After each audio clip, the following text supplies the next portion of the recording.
السلام عليكم، ازيكم يا حبايبي؟ اللهم صل على سيدنا محمد عليه افضل الصلاه والسلام. عملنا بقى النهارده طبق مسقعه القمر دي، مسقعه المصري بتاعتنا اللي هي بالبطاطس والبتنجان والفلفل. وعملت بقى طبق سلطه خضراء والعيش البلدي بقى بتاعنا ما شاء الله اهو. بصوا المسقعه عامله ازاي، البطاطس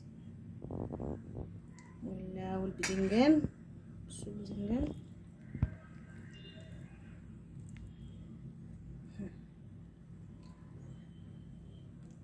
اهي، بصوا عامله ازاي، بصوا اللي نازل منها.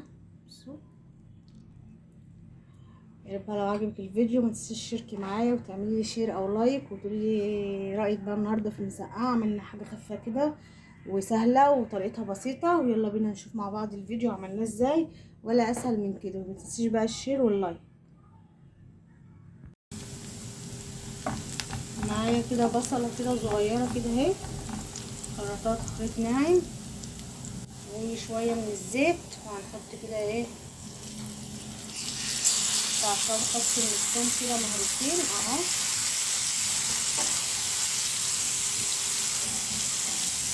شويه فلفل كده ايه حامي على ايه،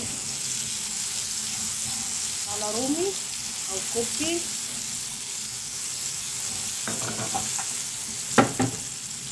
وهنا عندي البتنجان اهو خلص، والبطاطس اهي.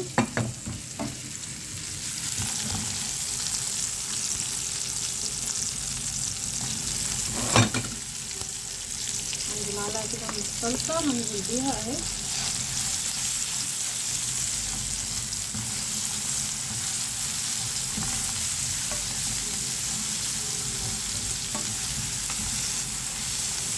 دي المسقعه بقى المصري بتاعتنا من غير لحمه وبشاميل.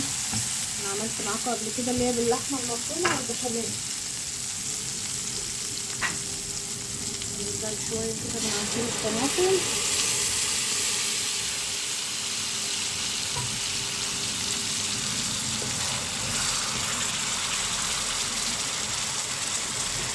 نقطتين كده خل كده،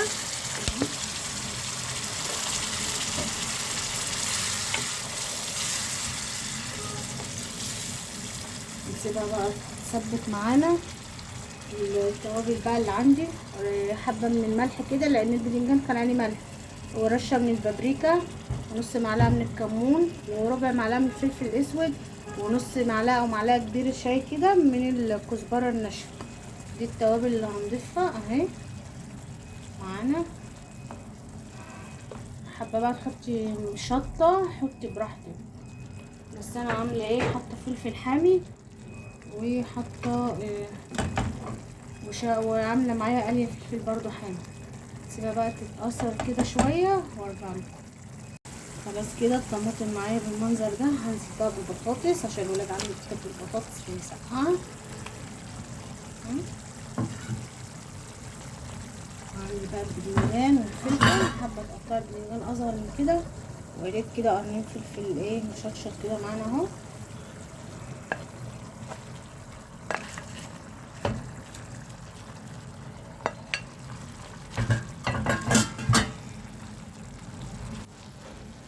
سيبها مش هقلبها خالص عشان البتنجان ما يتهريش معايا اهو، فتحها كده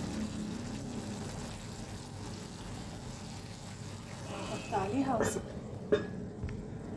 خلاص كده بقى استوت معايا، يلا نغرف بقى وندوق بقى احلى مسقعه.